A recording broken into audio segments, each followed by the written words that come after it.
I was forced to fight my Neo after finding out she was sneaking around my boyfriend behind my back. Come back to episode 3, part 3 of my Howard University lore / why the fuck did I date that Howard man? And by the way, the eye mask y'all see me in are from my brand, Make Cosmetics. And because y'all are so into this story time, I have a 50% discount code going on my site right now with the code #lore. I'm gonna put it right up there. And everything on my site is 50% off, including my black and pink vanity bags in all 4 styles of my eye mask. For episode 3, part 2, I confronted Twitter Fingers about Becky and asked him if he had been dealing with her, and of course he lied. When we were on the phone, she's playing like she's the victim. She didn't know that was my boyfriend, and she was honestly very nice and kind of apologetic. So from there, I don't try to engage with her, start any beef, nothing after that. But I start hearing all of these different accounts from different people who I'm close to and who are just around her that she is talking hella shit about me. Now, I found out about Becky and Twitter Fingers back in May of 2018, and I say nothing to her, and we get all the way to October of 2018, and then I run into her at a party. Now, when I see Becky in this party, we are just entering the party. We go upstairs and we go into a bathroom. In the bathroom, y'all, minding our business. Remember, I'm with Cookie, Jada, Kennedy, Barbie, and Lily. Becky came banging on the door wanting to come into the bathroom, and she opens up the door. Now, when she opens up the door, I close the door, and I don't think nothing else of it because, girl, what you want to come in the bathroom for? Now, when I close the door, she gets a little mad, so she gets to popping it. And so she opened up the door again, and she like, Maya, I don't even know what she said, y'all, but she wants to come in the bathroom. Again, none of these people in here are friends with her at all. These are my friends. So I'm not understanding why she's so pressed to get in the bathroom. But what it really was is she was trying to be antagonistic, because every time I would see her, she would do something like this, but I had been letting it rock. So boom, the second time when she tries to come in the bathroom, I put my hand very lightly on her, move her out of the doorway, and close the door again. Girl, you can talk to them in a minute. When I do this, y'all, this sent her up a wall. So she get to popping it outside the door. Now, I can't remember everything that she was saying, but I remember because this was one thing that she used to always say whenever she would get mad from this day onward. And it would be, "You just mad I effed your boyfriend!"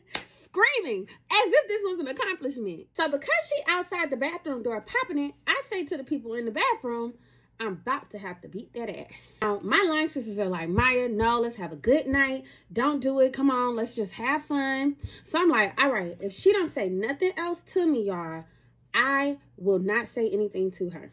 So boom, we walk out of the bathroom, and of course, Becky gets to running her mouth. Like I told y'all, I don't waste no time. As soon as she get to popping it, I'm like, look, you been talking all that shit. What's up? She said, what's up? And I hit her. Like, what else? This was the first time that I had gotten a wig. I had gotten it from the vanity box, and it was a glueless wig. So as soon as I hit her, y'all, she immediately tries to grab my hair. But because it's a glueless wig and it was only really sewn in the back so that it would stay down in the back because I got a big head, she literally loses her footing because my wig just come off.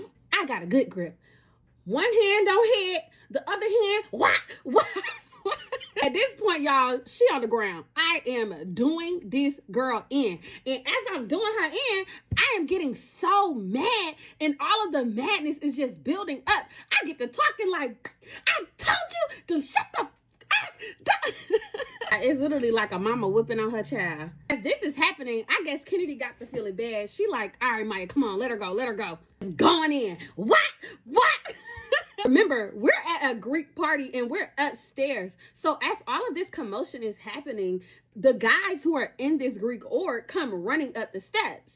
So I also have a friend in this org whose party it is, and he comes running up the steps, and he just immediately grabs me up and pulls me in the bathroom. And the other dudes that are his like bros, they grab her and take her in the room that's across from the bathroom. I'm trying to run it again.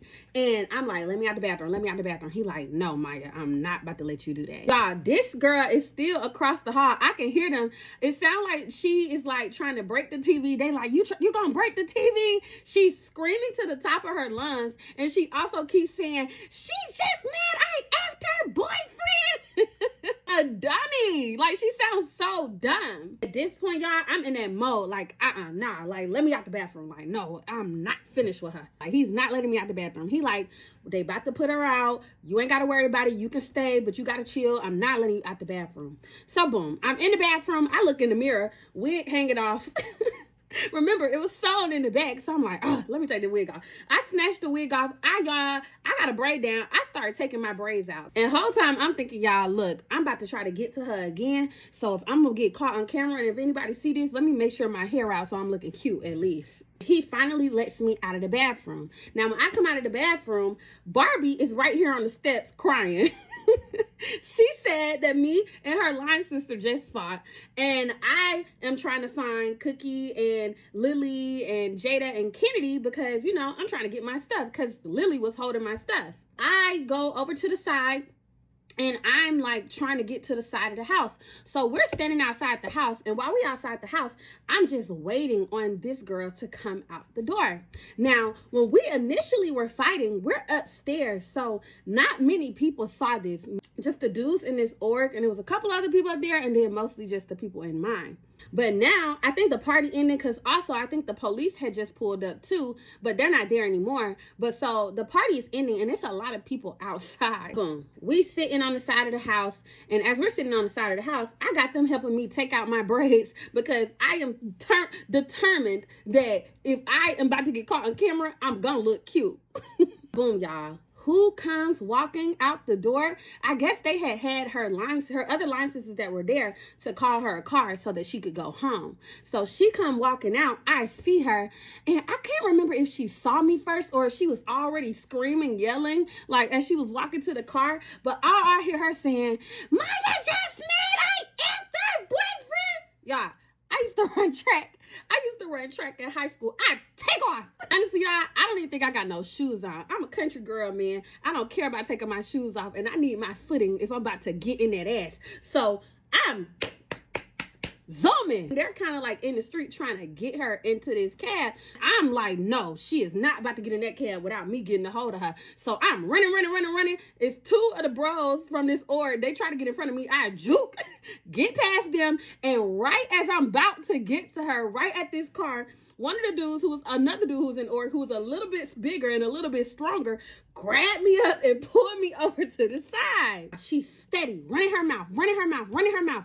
They talking about take her home, send her home, get her in the Uber. I'm trying to reason with him. I'm like, just let me, I was like, I'm not about to do all that talking. Like, let me go. I was like, you really gonna let her just be saying all that stuff about me? Mind you, y'all, I know this dude who's in this org. Me and him is like, cool. So I'm like, you really gonna be letting her just say all this stuff about me and just let me sit right here and not let me get to her?